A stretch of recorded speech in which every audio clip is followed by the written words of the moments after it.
If you are considering using an e-collar on your dog to stop a behavior or get them to listen better, you need to watch this video first. I'm Jeff with Paradigm Canine here in Columbus, Ohio. I've been training dogs for over 20 years. The bulk of that time I have used e-collars. I've used them a variety of different ways. At this point, I kind of have it down to a science. Now, I will preface this by saying there's no one correct way to use an e-collar. There are wrong ways to use it, but there's a lot of different technical, complex ways that they can be implemented. There's a lot of high-level trainers that use them a variety of ways. Some prefer low levels. Some don't even like using low levels. I touch on this in the following video here in a minute. But for the average pet owner, what you need to understand is the e-collar is not just supposed to be used to punish behavior. It can be if it's properly introduced at a certain point, but initially it is not fair to the dog if you just put that thing on their neck and you start shocking them for stuff you don't want to see. They will have no context for it. They will hate training. They won't really trust you. It's really detrimental, and it doesn't really solve anything. What I want you to really take away from this in the following video, it's not a step-by-step how to use the e-collar. It's more of a demonstration of what it should look like, especially in the early stages. What I want you to watch in this video, watch and pay attention to when I'm using the e-collar and what the dog's response is to it.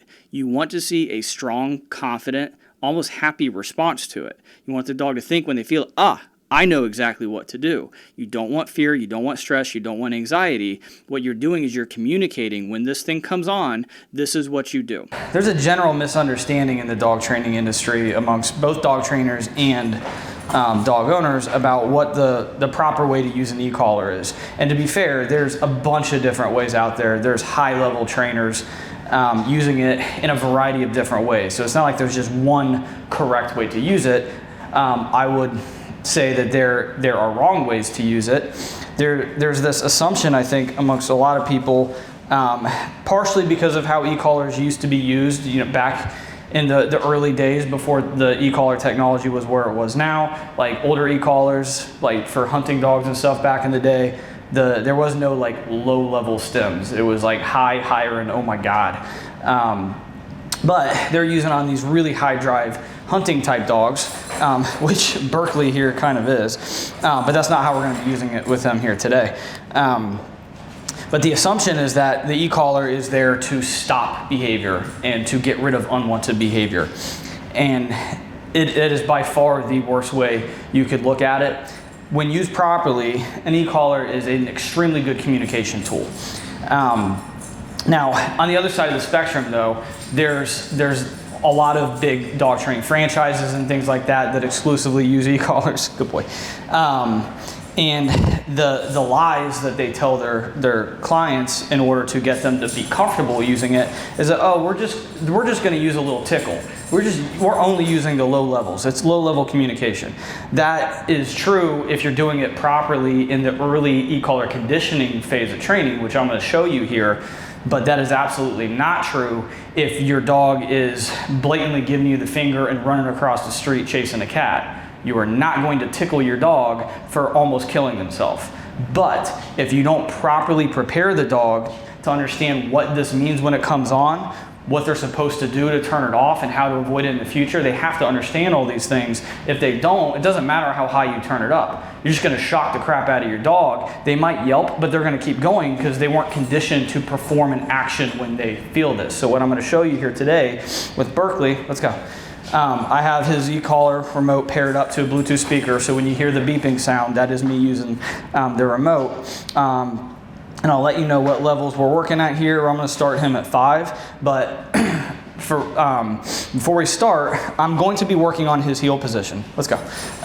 So because I'm going to prompt him with the collar, I'll explain what that means here in a second. Heel. I'm going to do some, easier free reps here where I'm going to verbally tell him what to do. I'm going to help him do it. Sit. This is really heel, just to set his intentions and expectations. No. Yes. For what we're going to be doing this session. Berkley is a really, really quick dog. He's really smart, but also very impulsive. Heel. Heel. No, heel. Yes. So if I just start using the e-collar, he's not going to be sure what we're using it for right now. heel. So I'm just going to bang out some easy reps. Yes. Dogs like to get ahead of you. So when he knows, oh, he's just having me heel, get into a heel. Yes.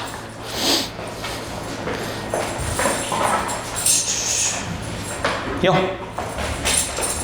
This is his, yes, first session of the day. So he is really wound up. But so for this rep here, heel, we'll do one more.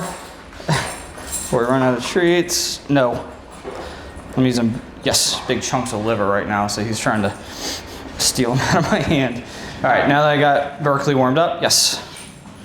He knows what we're doing. He's not dumb. The smart dogs, once that you do several reps, they notice the pattern. He's like, it's gonna be really easy for me to get him into this heel position at this point. Good. Okay.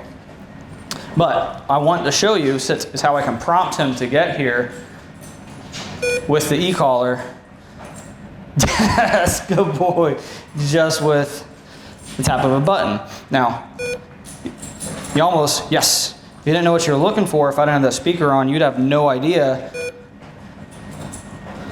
Good.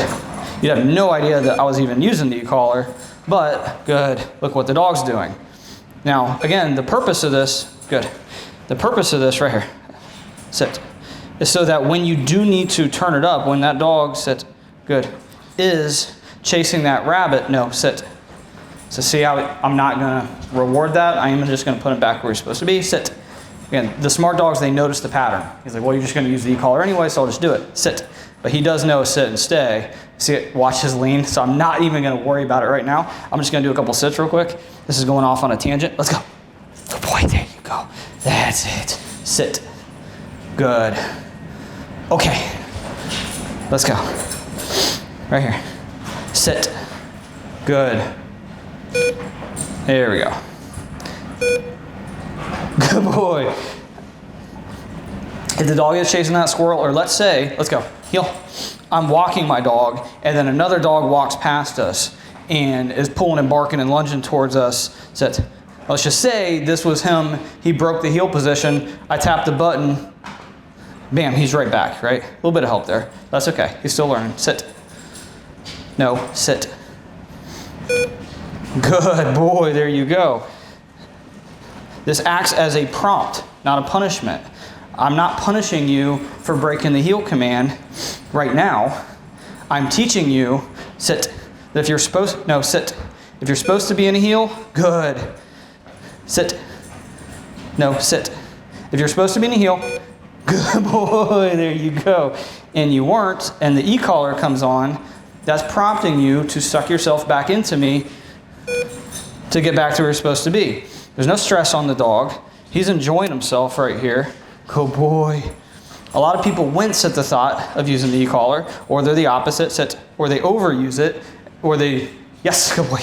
They use it too high. Let's do a couple sits. We need to work on that today. Sit. Sit. No, right here. Sit. Good. Yes. Or they use it too high, and then they make the dog scared of it. Sit. Yes. Teach them what it means, teach them how to respond to it, teach them to do it confidently, and this becomes one of the most powerful tools in your toolbox. Good boy. Sit. Without stressing you or the dog. Heel. That's it for today. See you guys on the next one. If you're looking for dog training in Columbus, Ohio, check out our website down in the description. Send us a message. I'm happy to help. We offer extremely high quality obedience training and top tier owner education.